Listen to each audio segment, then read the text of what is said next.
Kapil Gupta, I want to bring you in. You have heard the arguments that Akash has made. A lot of students have written into him, posted videos, and that's where he draws his his speech from. But I want to know from you, Kapil, why do you think that the exams must go on? See, because this has now become a debate of careers at stake versus life at stake.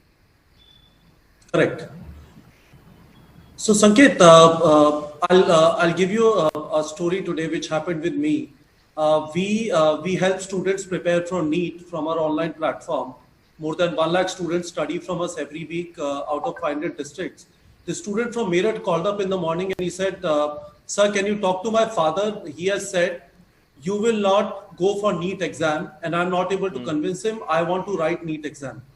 Now, this is the challenge which people are facing, that there is extreme concern with respect to this health situation in the family.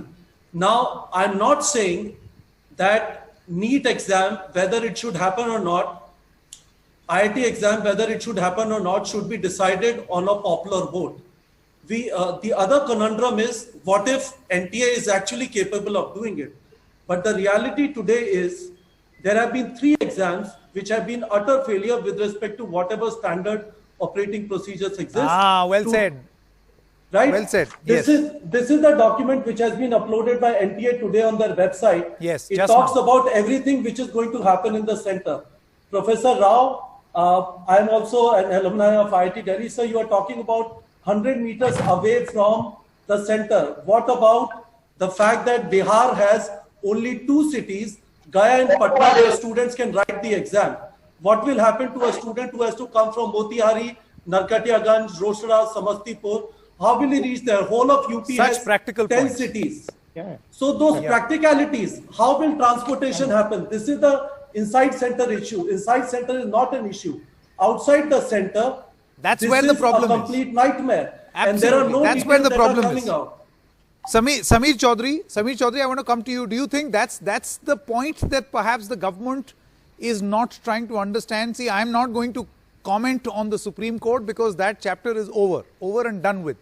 Supreme Court has pronounced its judgment. Now the expectation of the students is of their own government. Do you think the government must be cognizant of these practical problems? I mean, these SOPs will come into force once a student is able to reach, no? There's another practical problem that was told to me by a student. Say, for instance, I'm in an area, I have to write an exam tomorrow, and suddenly tonight, where I'm staying, that area is declared a containment zone. Then where do I go? In the thick of the night. Samir. Sanket, there are many practical problems to begin with. But as I see it, I believe this debate is inherently flawed. Because whenever there is a choice between life and a choice between career, health, safety, well-being, I think life, safety, well-being of yourself and the family members will always triumph that choice. So to begin with, this debate itself is flawed. But coming back to your question, whether the practical considerations have not been taken into effect. No, just for my understanding, what debate is flawed? The debate that whether the exam should go on itself is flawed because as per my understanding, whenever you're faced with the choice of your own safety, the safety of your family members, your loved ones, that choice, the fact that you're putting the young student to make that choice itself is flawed.